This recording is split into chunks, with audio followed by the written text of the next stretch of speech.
یا ملائکه فرشته نمیدونم واقعا کیه. मुझे नहीं मालूम कि इन बच्चों के जिस्मों में इंसान की रूह है या ये मलाइका और फरिश्तों के पैकर हैं. من فکر کردم همیشه، واقعا میگم اینو امروز بعد از اون متوجه شدم که چرا اینقدر ما توی هندوستان سید داریم. آخه هندوستان کشور عربی که نیست، هم مرز با عربستان و نمیدونم عراق که نیست، چرا اینقدر ما سادات اولاد پیامبر اینجا داریم؟ आप फरमाने के मैं बहुत ज़माने से ये सोचता था, मेरे जहन में ये सवाल आता था कि हिंदुस्तान में इतने सादात क्यों हैं, सादात की इतनी तादाद क्यों है. हिंदुस्तान तो कोई अरब मुल्क नहीं है, कोई इमाम भी हिंदुस्तान में नहीं रहे, उनकी नस्लें इतनी ज़्यादा कसरत से क्यों हैं.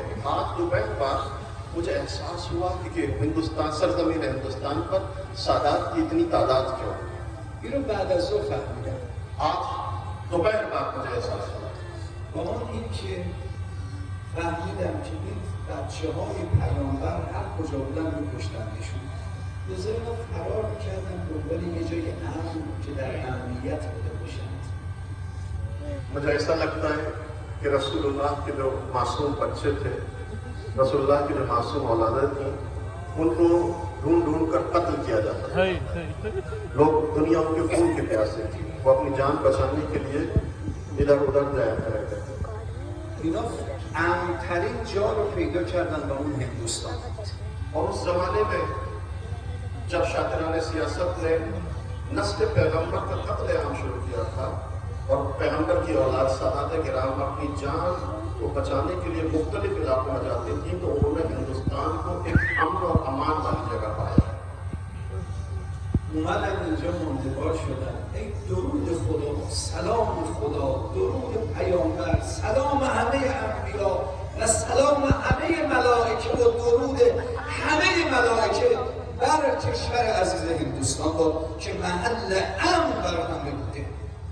ये सादात किराम जो दुनिया के मजालिम को बर्दाश्त करके हिंदुस्तान का रुख उन्होंने किया और हिंदुस्तान में सुकूनत इख्तियार की, और इस हिंदुस्तान की अजमत, सरजमीन हिंदुस्तान की अजमत पर अल्लाह का सलाम हो, फरिश्तों का सलाम हो, अम्बिया का सलाम हो, औलिया को सलाम हो, जिन्होंने जिस सरजमीन में अपनी गोद की बाहों को फैलाकर इन सादात किराम का इस्तकबाल किया और अपने जगह अपने दामन में उनको जगह रखा. این یکی چند ماه قبل از شهادت حضرت آقا، آخرین باری که با من ایران بودم یه بعد اومدم اینجا، گفتم آقا این مردم هندوستان هر وقت من رو میبینن برای شما سلام میرسونند، احوالپرس شما هستم، من چه بگیم؟ فرمودن حتما سلام رو به همشون برسون. بعد گفتن اینجوری کردم، فرمودن که بهشون بگو من همیشه براتون دعا کنم. आप फरमा रहे हैं कि मैं रहबर मौसम की शहादत से चंद महीने पहले जब ईरान में था, तो रहबर से मुलाकात के वक्त मैंने आगा की खिदमत में, रहबर मजलूम, रहबर शहीद की खिदमत में अर्ज़ किया कि आगा, मैं जहाँ भी हिंदुस्तान के मुख्तलिफ इलाकों में सफ़र पर जाता हूँ तो हिंदुस्तान के लोग, हिंदुस्तान के मोमिनीन आपको सलाम अर्ज़ करते हैं, हिंदुस्तान के लोग आपसे बड़ी मोहब्बत करते हैं और इश्क करते हैं. आगा, मैं आपकी तरफ से हिंदुस्तान के लोगों को क्या पैगाम पहुँचाऊँ. रहबर शहीद, रहबर मजलूम ने कहा कि जब भी जाओ हिंदुस्तान के लोगों और हिंदुस्तान के मोमिनीन से मेरा सलाम कहना, और ये भी कहना कि मैं हमेशा तुम्हारे लिए दुआ करता हूँ.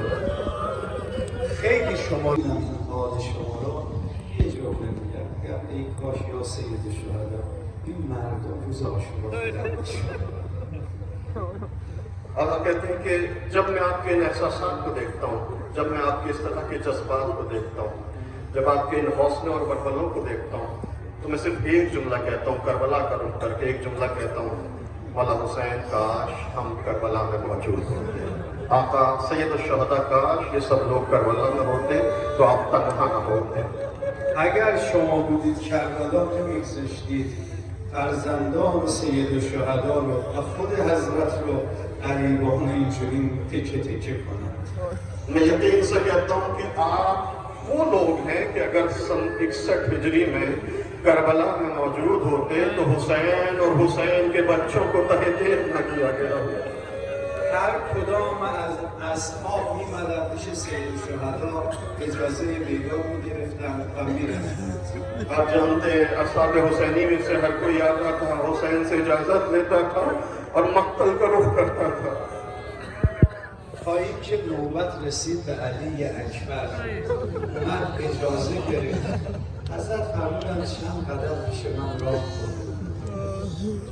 यहाँ तक कि अज़ादारो हुसैन का जवान बेटा, हुसैन का करील जवान अकबर हुसैन के सामने आकर कहता है बाबा मरने की जरूरत है। एक मरतबा हुसैन ने बड़ी हसरत से अकबर को देखा, मेरे लाल